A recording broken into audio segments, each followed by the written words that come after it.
মা ডাক দে বলবে, কি বলছিস তুই আমার সেই সন্তান?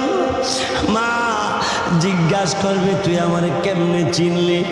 মাকে ছেলে বলবে, মা গো 10 মাস 10 দিন যে তুমি আমার পেটে বহন করেছো, শুধু তাই না মা গো, আমাকে জন্ম দিতে যাইয়া 3 দিন আগ থেকে 1 সপ্তাহ আগ থেকে জ্বর ঠান্ডা আরো ব্যথা কত সমস্যা। মা গো আমি জন্ম নেওয়ার 1 সপ্তাহ থেকে তোমার খাবার নাই। মা গো 7-8 মাস বয়স আমি যখন তোমার পেটে হয়ে গেছি, মা তুমি সোজা হয়ে অনেক লম্বা সময় দাঁড়ায় থাকতে পারতে না। এই মা চিত হইয়া সইতে পারো না। মা গো আমার জন্য তুমি কাত হইয়া অনেক লম্বা সময় সইতে পারো না। এই মা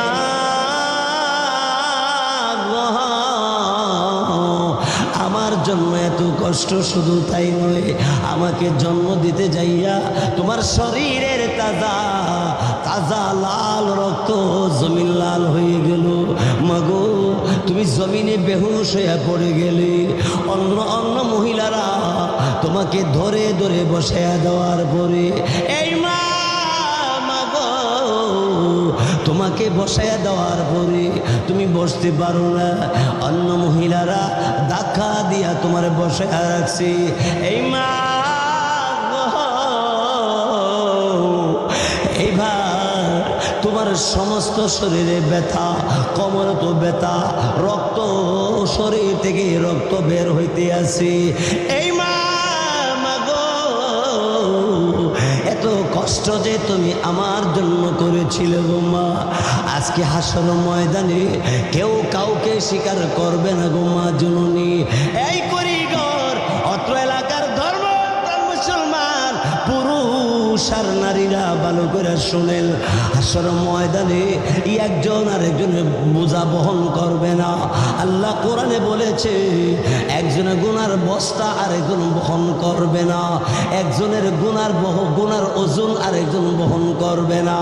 শুধু তাই নয়, আল্লাহ রাব্বুল আলামিন তিনি বলেন একজন আরেকজনের পরিচয়ও দিবে না, কারণ পরিচয় দিলে যদি তার সঙ্গে আলোচনা করতে যাইয়া নেক দেওয়ার লাগে, এই ডরে চিনার পরেও একজন আরেকজনকে পরিচয় দিবে না। এই কথাটা আল্লাহ কোরআনে বলছে, ইয়াউমা ইয়াফিরুল মারউ মিন আখিহি ওয়া উম্মিহি ওয়া আবিহি ওয়া সাহিবাতিহি ওয়া বানিহি। আল্লাহ রাব্বুল আলামিন বলেন সেদিন, ওই দিন অর্থাৎ হিসাবের দিনে ভাই বাইরে পরিচয় দিবে না, মা সন্তানের পরিচয় দিবে না, সন্তান মা বাবার পরিচয় দিবে না, বাপ সন্তানের পরিচয় দিবে না, স্বামী হইয়া বিবির পরিচয় দিবে না, বিবি হইয়া সন্তানের পরিচয় স্বামীর পরিচয় দিবে না, সন্তান হইয়া মা বাবার পরিচয় দিবে না। এমন একটা কঠিন দিনে আল্লাহর যেই বান্দা সন্তান বিদায় হয়ে গেলে ধৈর্য ধারণ করবে, ওই সন্তানকে আল্লাহ পাক কিয়ামতের ময়দানে আব্বা আম্মার কাছে হাজির কইরা দিবে।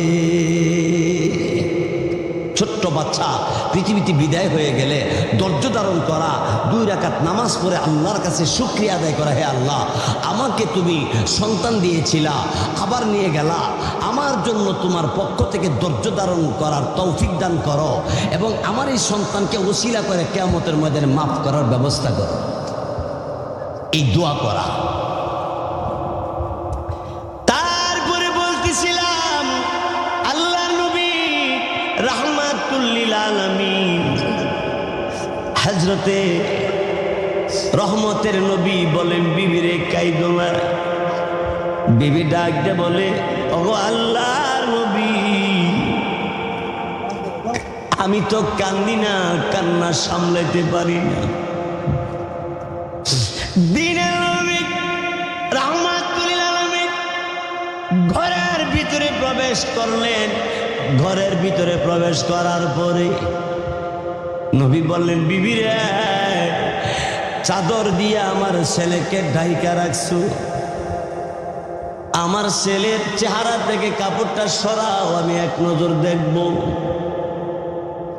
কাপড় সরাইলে আমার নবী তাকাইয়া চোখের পানি নবীজি মিট মিট করে সারতে আরম্ভ করছে। আমার নবীকে বললেন, নবীজি আপনি দিয়ে কান্দেন।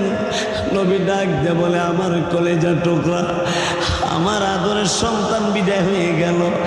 আমার কান্নার ইচ্ছা ছিল না, কিন্তু সন্তানকে দেখার পরে চোখের পানিটা আর আমি রাখতে পারলাম না। এই বিবি, চোখের পানি কারো কন্ট্রোলে নয়। হৃদয় যখন ভেঙে যাবে, হৃদয় যখন নরম হয়ে যায়, চোখের পানি থামানো সম্ভব না। দুনিয়ার পানির স্রোত থামে, কিন্তু মনের ধাক্কাই যখন চোখে লাগে, এই চোখের পানির স্রোত পৃথিবীর কেউ থামাইতে পারে না।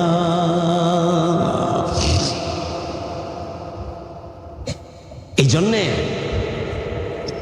আমার ভাই সুমন ভাই, কদর কাকার কলিজার টুকরা একমাত্র ছেলে, জিব্রাইলকে ডাক দিয়ে বলবে, জিব্রাইল রায় যাও যাও, আমি আল্লাহর রহমতের দরবারে আমি আল্লাহ পানির পাতিলে রেখে দিয়েছি। যারে জিব্রাইল এখান থেকে পাতিলের পানি আমার নবী রাহমাতুল্লিল আলামিনের হাতে দিয়ে দিবা। নবীর হাতে জিব্রাইল ফেরেশতা পানির পাতিল দেওয়ার পরে আমার নবী জিব্রাইলকে জিজ্ঞাসা করবে, ও জিব্রাইল পাতিল দিয়ে পানি দিলে কোন কারণে?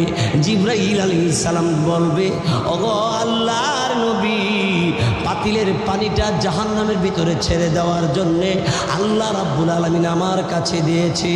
আল্লাহ পাক রাব্বুল আলামিনের নবী, দু জাহানের নবী রাহমাতুল আলামিন, অমনি তখন তিনি ডাক দিয়ে বলতে আরম্ভ করবে, জিব্রাইল রে, জাহান্নামের ভিতরে এই পানি নিক্ষেপ করব, তাতে কি হবে? নবী গো, নিক্ষেপ করে দেখেন। আল্লাহ নবী জাহান্নামে আগুনে পানিটা নিক্ষেপ করার সাথে সাথে জাহান্নামের আগুন আবার নিভে যাবে। আল্লাহ নবী জিব্রাইলকে অমনি তখন ডাক দিয়ে বলবে, রে জিব্রাইল, এমন পানি পাইলে কই যেই পানি দিয়া অগ্নিকণ্ড এত বড় আগুন, জাহান্নামের আগুন নিভে যায়। নারুল্লাহিল মুকাদ্দা, আল্লাহর প্রজ্বলিত আগুন নিভে গেল। জিব্রাইল রে, এটা কি আটলান্টিক মহাসাগর, বঙ্গোপসাগর, পৃথিবীর কোনো পানি নেই? জিব্রাইল বলবেন, না না নবী গো, পৃথিবীর জমিনের পানি না। আল্লাহ নবী বলবে, ও জিব্রাইল, এটা কি দুনিয়ার জমিনে? ও জিব্রাইল, জমজম কুয়ার পানি ছিল, এটা কি জমজম কুয়ার পানি? জিব্রাইল বলবেন, না না, এটা জমজম কুয়ার পানি না গো। আল্লাহ নবী বলবে, জিব্রাইল, তাইলে বলো বলো, এটা কি হাউজে কাউসারের পানি? অমনি জিব্রাইল বলবে, ওগো নবীজি, এটা জমজম কুয়ার পানি না, এটা হাউজে কাউসারের পানি না। আমার নবী আশ্চর্য বলবে, এটা জমজম কুয়ার পানি যদি না হয়, হাউজে কাউসারের পানি যদি না হয়, দুনিয়ার কোনো পানি যদি না হয়, এই পানি দিয়া জাহান্নামের আগুন নিভে যায়, এটা কেমন পানি রে জিব্রাইল বলো না। অমনি জিব্রাইল বলে, নবীজি, মরহুম আবুল কাসেম সাহেবের নামে এলাকার সকল মধ্যে গানের জন্যে আত্মার মাগফিরাতের কামনায় মাহফিলের আয়োজনে আল্লাহ তোমার বান্দারা প্যান্ডেলের ভিতরে, তোমার বান্দিরা পর্দার ভিতর থেকে তোমার নবীর মহব্বতে ও আল্লাহ রাব্বুল আলামিনের দরবারে চোখের পানি আল্লাহকে ভয় করে দুনিয়ার জমিনে ছেড়ে দিয়েছে। জিব্রাইল তখন বলবে, নবী গো, এটা হলো আপনার গুনাহগার উম্মত, দুনিয়াতে আল্লাহর ভয়ে আপনার মহব্বতে কাঁদছি। এই কান্নার পানি দুনিয়ার জমিনে আল্লাহ তাআলা মিশিয়ে দেয় নাই, এই পানিটা আল্লাহ পাক রহমতের দরবারে জমা রাখা দিয়েছি। এই পানি আপনার হাতে দিলাম, আর এই পানির বিনিময়ে আল্লাহ জাহান্নামের আগুন নিভাইয়া দিয়েছে। এই জন্যে চোখের পানির দাম আল্লাহর কাছে আটলান্টিক মহাসাগর, বঙ্গোপসাগর, আরব সাগর, এমনকি জমজম কুয়ার পানির চাইতেও হাউজে কাউসারের পানি দিয়ে দিয়েও জাহান্নামের আগুন নিভবে না, চোখের পানি দিয়ে জাহান্নামের আগুন নিভবে। ওই চোখের পানি, যেই চোখ থেকে আল্লাহর ভয়ে চোখের পানি বের হইছে, জাহান্নামের ভয়ে চোখের পানি বের হইছে। লা ইলাহা ইল্লাল্লাহ, লা ইলাহা ইল্লাল্লাহ, লা ইলাহা ইল্লাল্লাহ, লা ইলাহা ইল্লাল্লাহ, লা ইলাহা ইল্লাল্লাহ।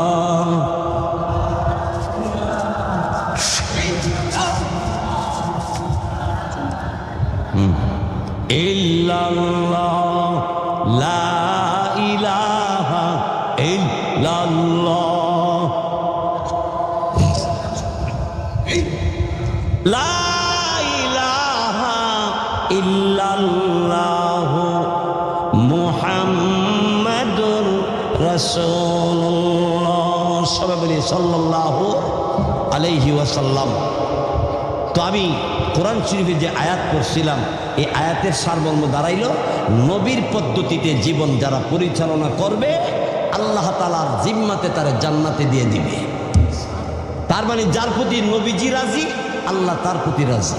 তাহলে নবীর সুন্নত মতো চলার দরকার আছে না নাই? এই যে নবীর সুন্নতের অন্যতম সুন্নত কি? অন্যতম সুন্নত, নবীর অন্যতম সুন্নত আছে, আছে না নাই? আরো জোরে ক। এই অন্যতম সুন্নতের এক নম্বরটা হলো একে একে অপরকে সালাম দিবে। আসসালামু আলাইকুম। কঠিন না সহজ? সালামটা দেওয়ার নিয়ত করার সাথে সাথে আল্লাহ বলে আমার বান্দা সালাম দিব, নেক লেখো। ও আল্লাহ এখনো দিছে না, ও আমার বান্দা নিয়ত করছো সামনে বেড়া যাইতেছে তারে সালাম দিব, ও আল্লাহ এখনো দিছে না, ও নেক লেখা শুরু করে দাও। সুবহানাল্লাহ, জোরে কর। তাইলে সালামটা আমরা জারি করতে পারবো না ইনশাআল্লাহ? হুজুর দেখলে দিব, শ্বশুর দেখলেও দিব, ভাইকে দেখলে দিব, মাকেও দিব, নিজের বিবিকেও দিব, পারবো না ইনশাআল্লাহ? এই সালামটা কত দামি! একবার সালাম দিলে 90টা সওয়াব আল্লাহ তাআলা তারে দিয়ে দেয়, আর জবাবটা যে দিবে তার 10টা সওয়াব। এই মূল হইল সালামের 100 সওয়াব। এই কাজটা আমরা ইনশাল্লাহ করব, বলেন ইনশাল্লাহ। আরেক হাদিসের মধ্যে আছে আল বাদিউ বিস সালামি আলাল কিবরি। হাদিস শরীফে রাসূল বলেন, যে ব্যক্তি আগে সালাম দিবে তার ভিতরের অহংকার ফুইরা সাই হইয়া পরিষ্কার হইয়া অন্তরটা সুন্দর হয়ে যাবে। আল বাদিউ বিস সালামি আলাল কিবরি, অহংকার দুইয়া মুছিয়া পরিষ্কার হয়ে যাবে যে আগে সালাম দিবে। সুবহানাল্লাহ, জোরে কর। তা আমরা কি আগে সালাম দিতে পারবো না ইনশাল্লাহ? নবীজি চাইতে দামি কেউ আছে? নবী যারে আগে পাইছে আগে সালাম দিয়ে বসে, নবীর বিবিদেরকেও আগে সালাম দিয়ে দিছে। আম্মা জান আয়েশা সিদ্দিকা বলেন, নবীর সংসারে আমার জিন্দিগিতে বহু চেষ্টা করছি আগে সালাম দিতাম, কিন্তু আমি নবীরে সালাম কোনো রকমে আগে দিতে পারিনি। নবী যদি আগে সালাম দিতে পারে তাহলে আমি পারবো না কেন আমার বিবিকে? আমি পারবো না কেন আমার মাকে? আমি পারবো না কেন আমার আব্বাকে? আমি পারবো না কেন আমার ভাইকে আগে সালাম দিতে? পারবো না ইনশাআল্লাহ।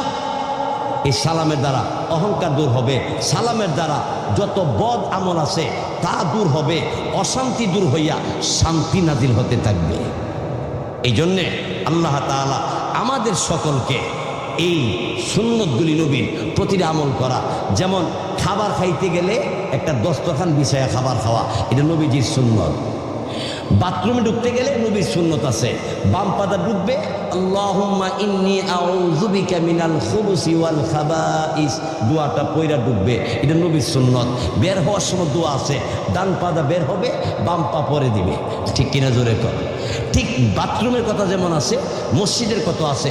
মসজিদের ভিতরে যদি কেউ আগে ঢুকে তখন সে একটা উট জবাই কইরা গোশত বন্টন করে সদকা করলে যেই সওয়াব, এই সওয়াব মসজিদে আগে যে ঢুকবো তার এই সওয়াব আল্লাহ দিব। এখন নবীর সুন্নত আছে, মসজিদে ঢুকবে ডান পা দিয়া, বের হবে বাম পা দিয়া। আর বাথরুমের ভিতরে ঢুকবো বাম পা দিয়া, বের হব ডান পা দিয়া। ইনশাআল্লাহ, বলেন ইনশাআল্লাহ।